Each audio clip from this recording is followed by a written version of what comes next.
Hey everyone, how's it going? It's that nerd Ryan here, and today we're going to be talking about the Operation Starfall story for Pokemon Scarlet and Violet. So we're going to be talking about my opinions about the storyline and what I think of it. So without that, let's get into the video. So basically, what Operation Starfall is kind of the third ranked storyline in the game. You have the Road to Victory Road, the Titan storyline, which we reviewed last week, and then Operation Starfall. So Starfall deals with the evil team, Team Star, and we use the term evil loosely in here, but basically you have to defeat Team Star to help the school along with the main character of that story.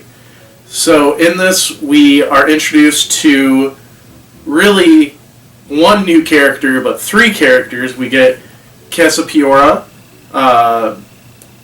we get Clive, and then we get Peony, I believe the name is. Let me actually look it up. I forgot her name. I think it's Peony, but I'm probably wrong.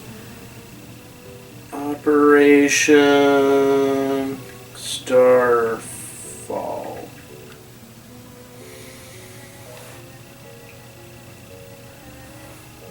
Head of Team Star. I think that'll be easy.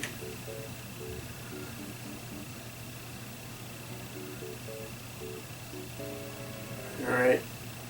But yes, it's their main boss, Cassiopeia, who is actually I'm so sorry.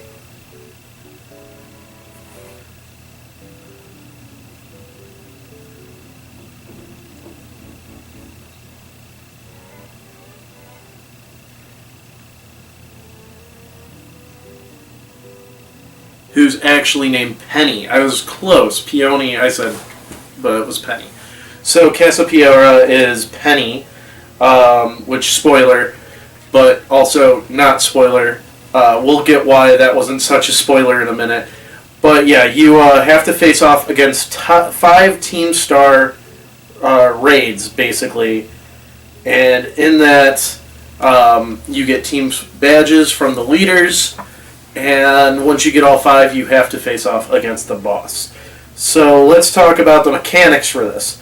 So, there are 5 types covered in this. Just like how the Titans had 5, we have the 5 in here, which are Dark, Fire, Fighting, Fairy, and Poison. So, the leaders were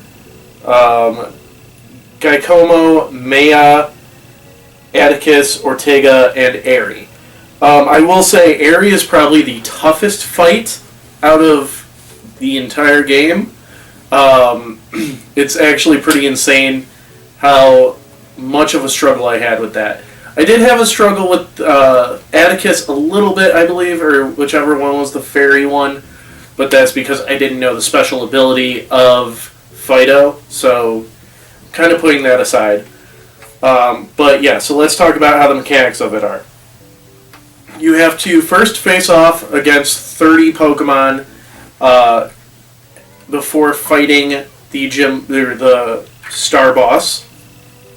And how you do that is through auto battling. I did find this very easy. There was never a time where I had to redo the auto battle. It just goes by really quick. It feels like you just one-shot every Pokemon that you fight. There were times where I did have Pokemon faint and I had to go to Clive and heal up, but that was like once. And it gives you 10 minutes to do this. I finished them all in under 3 minutes. I do feel that this was overly easy throughout the game, that there should have been either a smaller time constraint or higher Pokemon, or something along the lines of having to battle more people. Before that, too, you do have to battle a Team Star guard, but those are very passable because, like, I literally forgot about that until I just said that. But yeah, it's a quick battle. Then you have to do these auto battles. Then you fight the boss.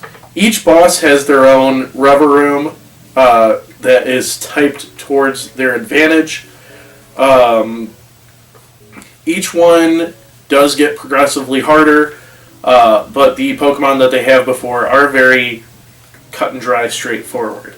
It does feel like a gym battle with a little gimmick on it. The rubber rooms do feel threatening and intimidating. Anytime I did have a struggle with this story, it was with the rubber rooms. Everything else was easy. But yeah. So let's talk about the story. So it's revealed throughout the story, one, that Clive is the headmaster in disguise, which was easy to figure out. But we also find out why each boss joined Team Star. And actually, this whole story ends up being a PSA for bullying. Each leader of Team Star, as well as the boss, was bullied in school for being different and an outcast. So what happened was the guys made up a gang, and it was to feel safe.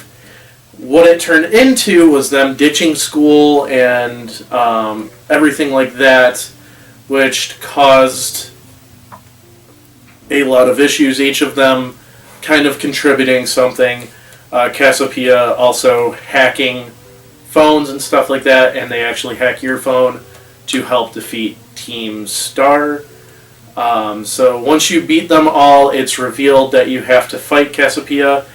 And each time in between, I will say, each time in between the fights, you get stopped by Cassiopeia, Clyde, and Penny. And I always thought throughout the whole thing how it was weird that Penny just kind of shows up.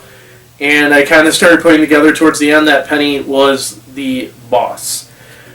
So what happens is, once you defeat all of them, you have to go and face off against the boss. You're first stopped by the headmaster who battles you. Once he is defeated, you have to go in at nighttime to fight the boss. And it's revealed to be Penny. Penny uses all evolutions, which makes her my favorite character. And then after the battle, she turns herself in. And then it turns out that, like, she did some illegal stuff for this, but her entire members of bosses forgive her. They become friends. They're reinstated into the school, and the Pokemon League hires Penny, kind of in like a catch me if you can situation where it's like, you're so good at this that we really can't get you in trouble because, like, we need you as an auto deterrent against people like you, sort of situation from what I understood. But yeah, and then you guys walk off into the sunset, and that ends Operation Starfall.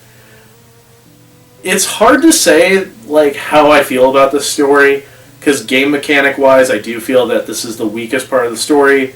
It's very simple up until Airy with the fighting types, but it's also a very, like, storytelling wise, probably the best part of the story.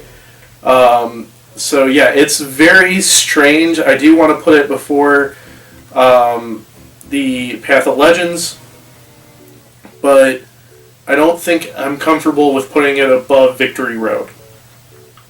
But yeah, so I hope you guys enjoyed the video.